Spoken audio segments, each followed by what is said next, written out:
Having spoken and worked with a lot of people who have been through emotionally neglectful, emotionally distant, emotionally abusive, or just parents that were never there for them in a way, right? Is that they almost always struggle with some form of anxiety. And this can look like overthinking, constantly reminiscing, replaying.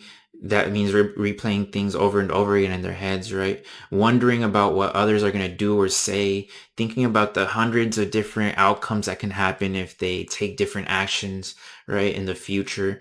This anxiety can begin to be very debilitating, and it's a learned response to having been raised with parents that were never able to help them in a way trust themselves, right? Because they were never able to express things and get healthy responses back. They never got compassion, empathy, or even any form of guidance that was beyond just using phrases and telling them to toughen up, stop crying for attention, things of those sorts, right?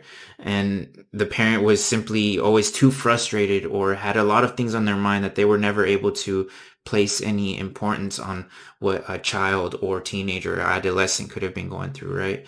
And what ends up happening for them when they make this realization that anxiety in a way is thoughts and emotion put together, right? Whenever you start to work on the emotion, because thoughts, you can't combat thoughts with more thoughts. It's only going to end up in a more vicious cycle.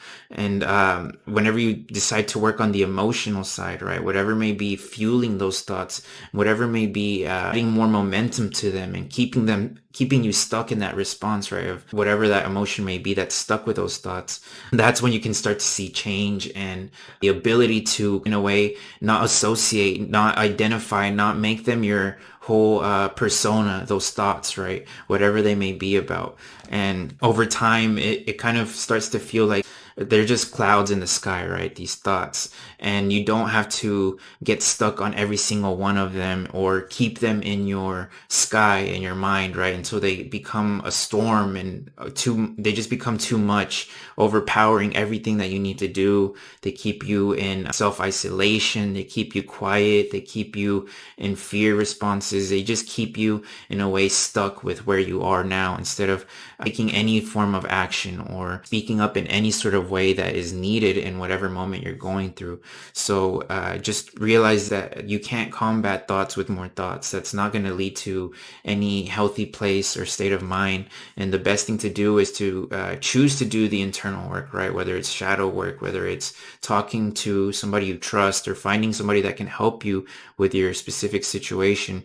That's going to be the best way to begin to lessen the intense emotions that come with those thoughts, right? So that you can begin to move past them and over time get better and better at doing that and realizing that they are just thoughts.